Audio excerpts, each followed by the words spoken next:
Welcome to my channel, guys. My name is James Makinson. Today we're going to be making a super easy and delicious salad. Now this is my first video that I made in a few weeks since I've had a few personal issues. My father passed away a couple weeks ago, so I had to fly back to the United States and it's been a long process. But anyway, today we're going to make a super easy recipe. It's super quick, like I said, and easy, and well, it just takes a few ingredients.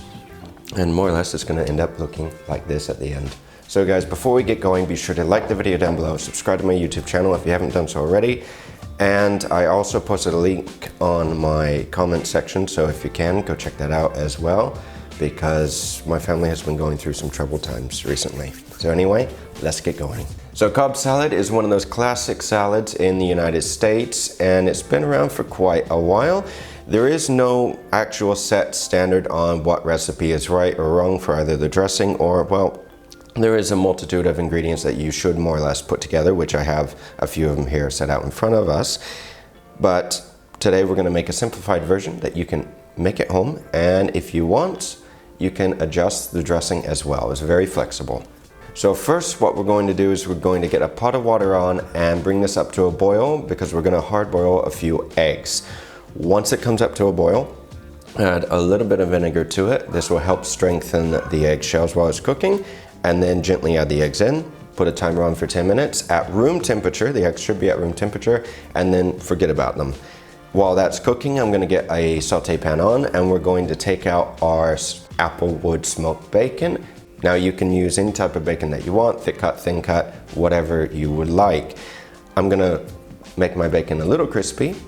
And once it's done, I'm just going to put that onto a few pieces of paper towel to let the extra grease and oil, well, dry off. And then the eggs, more or less at this time, should be done.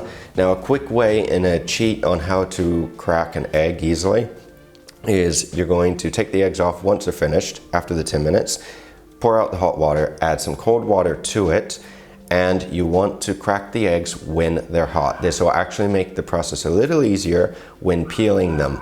But you need to be careful because they just came out of boiling water, so you don't want to burn yourself. But this does help because more or less you can get a perfect egg out of it. So now we're going to start work on the dressing. First I'm going to take my shallots and Bernoise, my little shallots, and then I'm just going to take some freshly picked parsley and slice this up as well.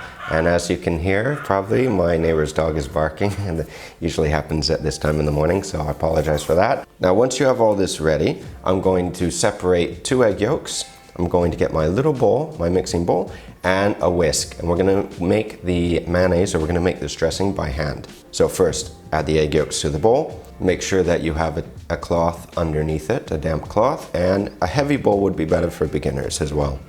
Then we're just going to add the oil slowly as I whisk back and forth, and this will create an emulsification.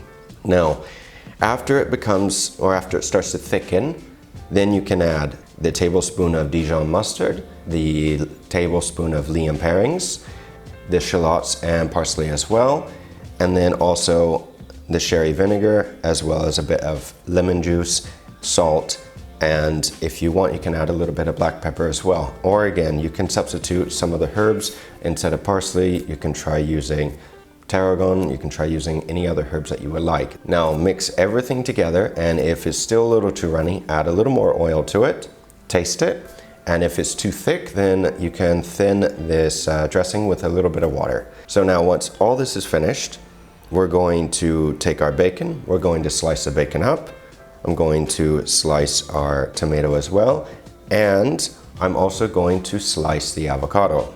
And a quick way of doing this is taking one avocado in your hand as such with your chef's knife and going from top to bottom all the way around without cutting yourself, to then separate the avocado. The seed should stay on one side. Use your knife again to take the avocado out, but not too hard. And that's it. Slice this in half from top to bottom. The avocado, if it's ripe, should peel very easily, and I'm just gonna fan the avocado. Super quick and easy. Now for the lettuce today, I'm going to be using some Baby Jim lettuce. It's a good idea to give this a bit of a rinse as well and a wash, just to get off any excess dirt. And then I'm just going to trim up the bigger pieces. I'm going to start layering 1 layer of lettuce on the bottom. You can slice this up, Julian, if you want to make it easy, but today I'm just going to do something a little fancy. So I'm going to plate the lettuce, the eggs, the bacon, and the tomatoes, as well as the avocado on top. And then I'm going to pour the sauce on top, and that's it. So guys, I hope you enjoyed this super quick and easy and delicious recipe for Cobb salad and Cobb salad dressing. If you have any questions or comments, then don't hesitate to write me in the comment section down below. And I have many other recipes on my channel as well. Don't forget to check out my Twitch channel as well, since I am live on Twitch. As I said, I have been off recently due to, well, my father passing away and everything, so I'm slowly getting back into it. But I hope all of you have a wonderful week. Take care, and if you do make this at home, then let me know in the comments down below, because this is important to me. If you use this recipe, or even if you modify it, but at least to let me know if you enjoyed it. Anyway, guys, have a great week, take care, and I'll see you again very soon.